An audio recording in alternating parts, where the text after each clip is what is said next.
sérieusement. Dans cette chaîne de podcast, nous parlons sérieusement.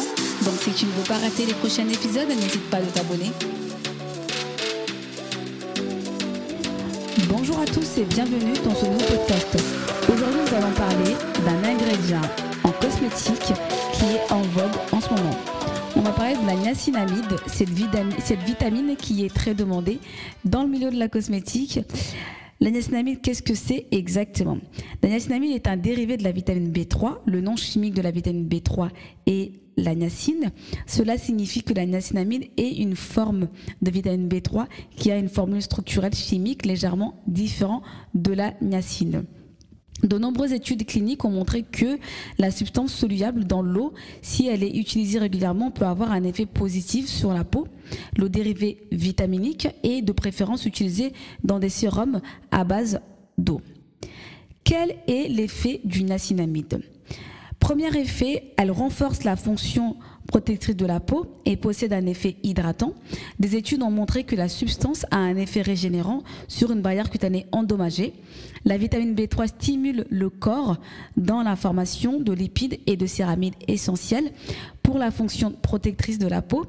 Une barrière cutanée intacte garantit que la peau perde moins de liquide et devient plus résistante aux influences extérieures.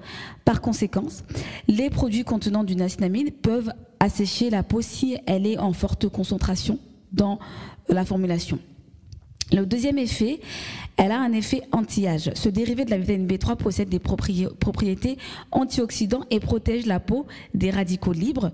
Tout cela prévient le vieillissement prématuré de la peau, stimule la production de lipides et la formation de collagène et d'élastine. Le résultat est un teint plus ferme, plus lisse et plus élastique, tandis que les rides fines sont lissées. Le troisième effet, il minimise les pores dilatés.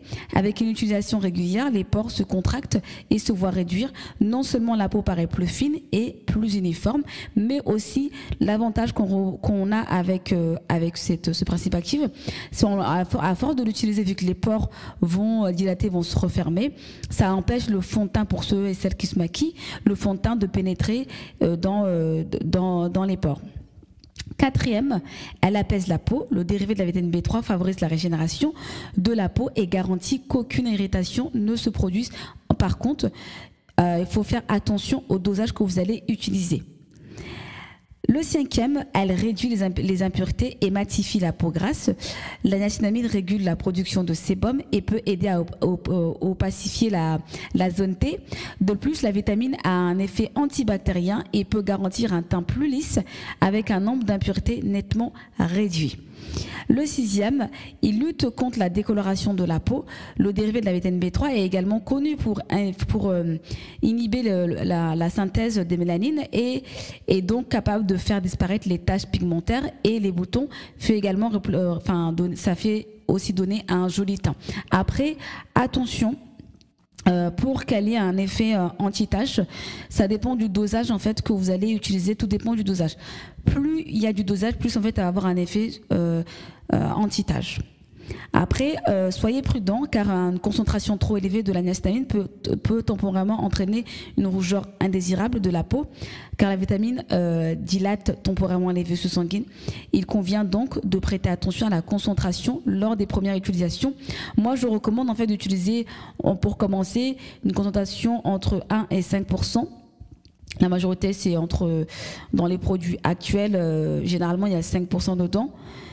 Tandis que la peau déjà habituée au produit, elle peut utiliser une peau 10% de niacinamide dans le produit. Après, attention, il y a des gens, même s'ils sont à l'habitude d'utiliser la niacinamide, ils ont une peau qui est très sensible et quand ils utilisent un dosage au-dessus de 5%, ils constatent en fait qu'ils ont une peau qui est irritée. Aussi, soyez à l'écoute de votre peau selon le dosage que vous allez utiliser. Vous êtes le maître de votre peau. Passez une agréable journée. On se donne rendez-vous au prochain podcast. Au revoir.